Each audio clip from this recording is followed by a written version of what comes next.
చెప్పు ఏడు నా గురించి చెప్పు. ఫస్ట్ మ్యాచ్ నేను చాలా ట్రై చేశాను. మా అమ్మ అప్పుడే పిల్లకి అన్నం పెట్టడానికి వెళ్ళింది. సెకండ్ మ్యాచ్ కూడా మా అమ్మ భూ పెట్టినకి పోయేనా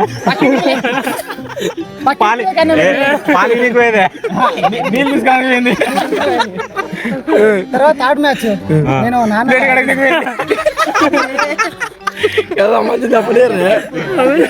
నేను నాన్నలా ప్రతి ఒక్కరికి మా టీం ఒక 11 మెంబర్స్ కి మీ వెన్నంటూ మేము ఉన్నామని బూస్ట్ హార్లిక్స్ అయ్యేవో అన్ని మల పదార్థాలు తప్ప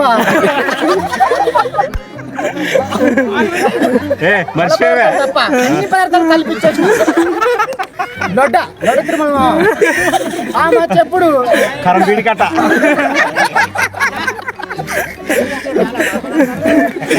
కరంబీడి కట్ట సిగరెట్ కట్ట ఆయన నోట్లో ఒక